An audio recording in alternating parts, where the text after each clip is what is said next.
I want to bring in Faiza Amin right now because you've been speaking to the surrounding community members. They're actually devastated at the fact that this community centre went up in flames. What have they been saying to you? They are. Well, the one thing I've been hearing time and time again is that this is really a hub for the majority of the community and the thousands who use this facility. Now, the Agincourt Recreation Centre hosts hundreds of city programs, and this devastating fire means that thousands are left in limbo, including a local hockey team that doesn't have anywhere to practice.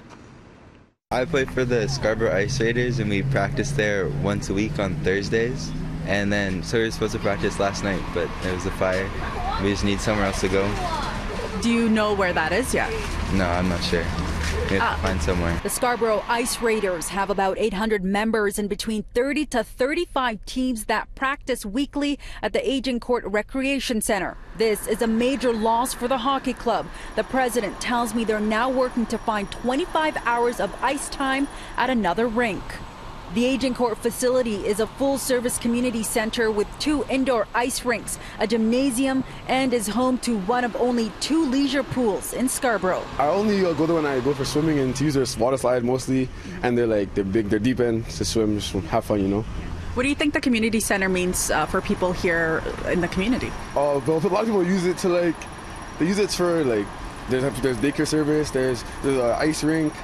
There's obviously the pool I just mentioned, and just a place to hang out sometimes, you know. 3,000 people are registered each season in programs at the Rec Centre, which also offers drop-in services. The city is now working on relocating the hundreds of programs housed at the facility.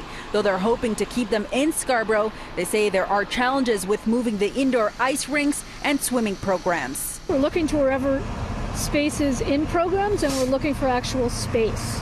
In other facilities where there may be empty rooms, as an example, that haven't been completely utilized. So we have a group of people working on it now, and that will be their task in the coming days to see what we can relocate where. What's the challenge at this point, relocating these programs? The challenge, as always, is the size of the facility is quite large, and there's a lot of programs that go on, and we have not that much capacity in our existing facilities, so we'll be looking for space wherever we can. The city tells us there's no timeline yet as to when these programs will be relocated. In addition to these programs, there's also 2 nearby schools who were also impacted as a result of the fire. Students at Sir Alexander, Mackenzie, and St. Bartholomew were moved to a neighboring school for the day. The TDSB tells us that they will be notifying parents on Sunday as to whether or not these students can get back to their routine and back to their schools on Monday. And ahead on City News, 200 employees actually work at this recreation center. What happens with them next? I play for the Scarborough Ice Raiders, and we practice there once a week on Thursdays. And then, so we were supposed to practice last night, but there was a fire. We just need somewhere else to go. Do you know where that is yet? No, I'm not sure. We have to find somewhere.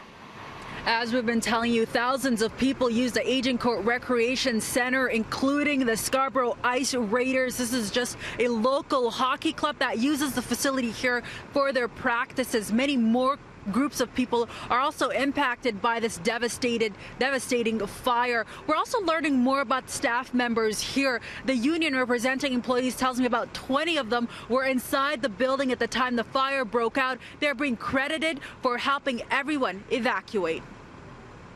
They certainly were disturbed and really shocked by the amount of smoke they seen, how quickly things escalated, and they acted, according to their health and safety training, without a doubt.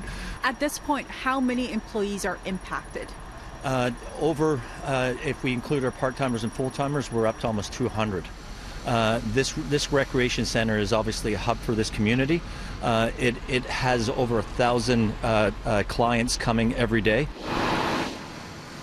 The Agincourt Recreation Centre is a full-service community centre with 2 indoor ice rinks, a gymnasium, and is home to one of only 2 leisure pools in Scarborough. 3,000 people are registered each season in programs at the community hub, which also offers drop-in services. The city is now working on relocating the hundreds of programs housed at the facility and the 200 staff members who can no longer go back. we're hoping that the city will be placing a lot of those recreation programs into surrounding areas. It comes at a terrible time, as you can imagine, with over 10,000 citizens already waiting for recreation spots. It couldn't come at a worse time. It will be extremely hard for us to replace a center like this. And the city also telling us that the employees who do work here will also be relocated to other city facilities that do have space to accommodate those staff members. Now, just a note to our viewers, last night it was announced that students at Sir Alexander Mackenzie School would have to go to a neighboring school for the day. Well, we did ask the TDSB for an update. They tell us that they don't have one just yet, but they will be notifying parents on Sunday whether or not students can go back to their schools. And so crews are still here fighting the blaze here at the scene. They're hoping to have it extinguished by tomorrow morning. It's already been burning for more than 25 hours.